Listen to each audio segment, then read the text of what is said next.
Shalom, selamat pagi Bapak Ibu Saudara yang dikasihi oleh Tuhan. Puji Tuhan, saat ini kita kembali bersama-sama belajar firman Tuhan.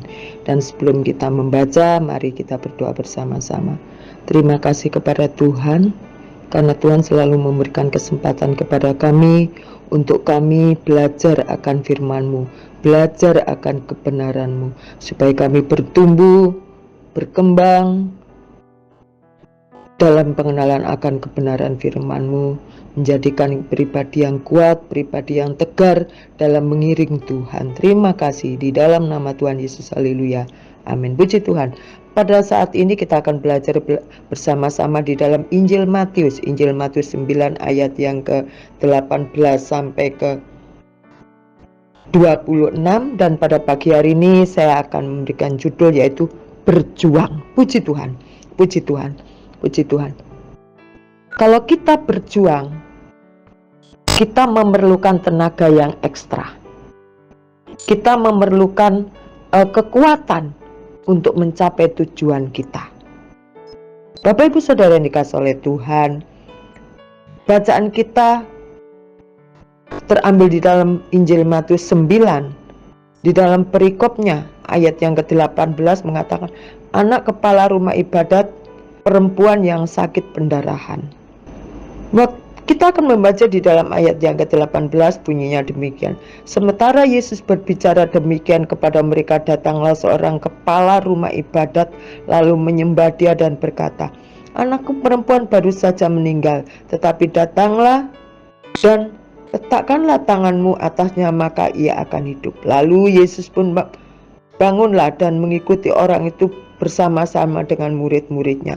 Pada waktu itu seorang perempuan yang sudah 12 tahun lamanya menderita pendarahan maju mendekati Yesus dari belakang dan menjamah jumbai jubahnya. Karena katanya dalam hatinya, asal ku jamah saja jubahnya, aku akan sembuh. Tetapi Yesus berpaling dan memandang dia serta berkata, teguhkanlah hatimu, hai anakku, imanmu telah menyelamatkan kau. Maka sejak saat itu sembuhlah perempuan itu. Puji Tuhan. Kalau kita nonton tayangan di video tentang perempuan yang menjamah jubah Yesus, perempuan yang pendarahan selama 12 tahun, kita melihat bagaimana giginya dia. Waktu itu banyak orang berdesak-desakan ingin melihat Yesus, karena Yesus sudah melakukan banyak sekali pertolongan, banyak sekali yang dilakukan Yesus terhadap orang-orang sekitar itu, sampai kabar itu terdengar oleh wanita yang pendarahan 12 tahun ini. Dia juga ingin mengalami seperti yang orang lain alami. Dia juga ingin sakitnya yang sudah 12 tahun pendarahan ini sembuh. Betapa menderitanya dia selama 12 tahun mengalami pendarahan. Bukan waktu yang pendek. Kita sebagai perempuan saja kalau sebulan, 2 bulan, 3 bulan udah bingung ke dokter. Tidak menutup kemungkinan perempuan ini juga melakukan hal yang sama, ke dokter, ke tabib pada waktu itu. Mungkin hartanya sudah habis untuk dia berobat karena 12 tahun mengalami pendarahan. Sehingga ia mendengar kabar bahwa Yesus sudah melakukan mujizat, sudah melakukan hal-hal yang menolong orang banyak, dan dia juga ingin ditolong. Bapak Ibu Saudara yang dikasihi oleh Tuhan, berdesak-desakan orang ingin berjumpa dengan Yesus sampai dia terjatuh.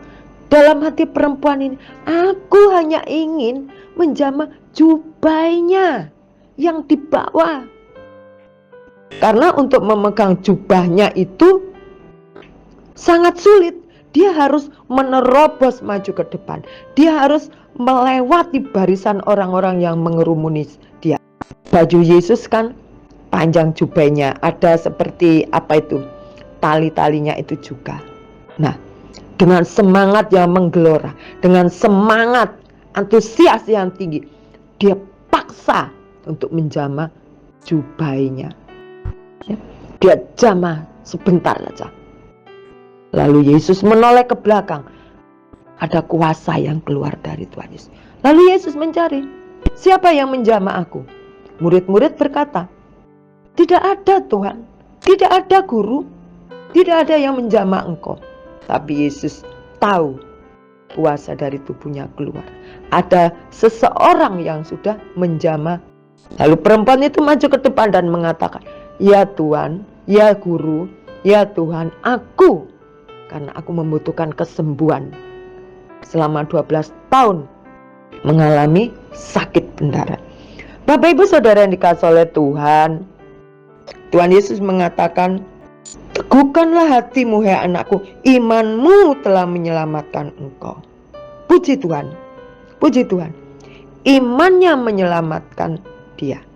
Di dalam Injil Matius pasal 17 ayat 19 yang ke-20 mengatakan, biarlah imanmu sebesar biji sesawi. Iman itulah yang dimiliki oleh perempuan pendarahan ini. Sehingga dia mengalami langsung seketika saat itu dia mengalami kesembuhan daripada Tuhan Yesus. Bapak Ibu Saudara yang kasih Tuhan, kita melihat apa yang dilakukan wanita ini adalah dia mempunyai iman bahwa waktu dia menjamah jubah Yesus, dia akan sembuh. Dia tidak duduk diam saja. Dia tidak berdiam diri saja. Diam di tempat sampai Yesus datang kepadanya. Tetapi yang dilakukan, dia berusaha. Dia berjuang menerobos sekumpulan orang banyak sampai dia bisa. Iman dibutuhkan juga iman yang tidak statis, iman yang tidak diam, yaitu iman yang bergerak. Kita juga membutuhkan dalam diri kita suatu usaha agar iman kita ini bertumbuh. Apa yang kita lakukan dalam usaha itu? Kita mengikuti kegiatan Bible study, kita mengikuti doa, kita mengikuti kebaktian, kita mengikuti CG, Connect Group yang ada di gereja kita. Itu akan menumbuhkan iman kita. Itu akan meningkatkan kita untuk semakin percaya, untuk iman kita semakin berkembang, iman kita semakin bertumbuh di dalam pengenalan akan firman Tuhan. Bapak Ibu Saudara yang dikasihi oleh Tuhan, saat ini kita belajar bagaimana perempuan 12 tahun mengalami pendarahan dan dia mempunyai pengalaman sendiri bersama Yesus, dan itu sungguh nyata dia alami. Saya percaya ada banyak Bapak Ibu Saudara sekalian yang sudah mengalami kesembuhan, mengalami pertolongan dari Tuhan, dan itu sudah kita rasakan. Saat ini yang kita pelajari, kita mempunyai iman sebesar biji sesawi, tapi biarlah iman yang sebesar biji sesawi itu kita terus pertahankan. Kita terus berjuang di dalam Tuhan sampai kita menutup mata untuk kita tetap beriman kepada Kristus Yesus yang menjadi juru selamat kita, yang sudah menebus dosa-dosa kita. Bahkan dia sudah membebaskan kita dari segala belenggu dosa kita. Puji Tuhan. Puji Tuhan Bapak Ibu Saudara sekalian, biarlah kita meneladani di dalam Alkitab apa yang para tokoh-tokoh lakukan untuk kita bisa dekat, untuk kita bisa hidup lebih baik lagi, untuk kita percaya dan kita mau menumbuhkan iman kita makin bertumbuh dalam pengenalan akan Tuhan Yesus. Puji Tuhan Bapak Ibu Saudara yang dikasihi oleh Tuhan. Puji Tuhan. Dan saya juga belajar untuk saya tetap beriman kepada Tuhan. Sebesar apapun iman saya harus perjuangkan untuk tetap saya percaya sampai Tuhan datang kedua kalinya. Dan saya percaya Bapak Ibu juga akan melakukan hal yang sama seperti saya lakukan. Puji Tuhan Bapak Ibu. Mari kita berdoa bersama-sama. Puji Tuhan Bapa, kami membutuhkan Engkau. Kami membutuhkan terus Engkau membimbing kami dalam pengenalan akan firman-Mu Tuhan, supaya iman yang kami miliki dalam pengenalan akan Engkau, kami bisa mempertahankan. Oleh karena itu, biarlah Roh Kudus mengajar kepada kami, Tuhan, untuk kami tetap berjuang dalam pelayanan kami, dalam kehidupan kami, dalam pengenalan akan Engkau, supaya Tuhan Yesus, perjuangan kami ini tidak menjadi sia-sia dan iman kami semakin bertumbuh di dalam Tuhan. Dan kami percaya Engkau akan menolong kami, Engkau akan membantu dalam kehidupan kami. Terima kasih Bapa. Di dalam nama Tuhan Yesus kami serahkan hidup kami sepenuhnya ke dalam tangan Tuhan. Di dalam nama Tuhan Yesus, haleluya, amin. Puji Tuhan. Puji Tuhan, tetap bersemangat Bapak Ibu yang dikasihi oleh Tuhan. Apapun yang terjadi, kita katakan Yesus adalah Tuhan dan Juru Selamat dalam hidupku. Amin.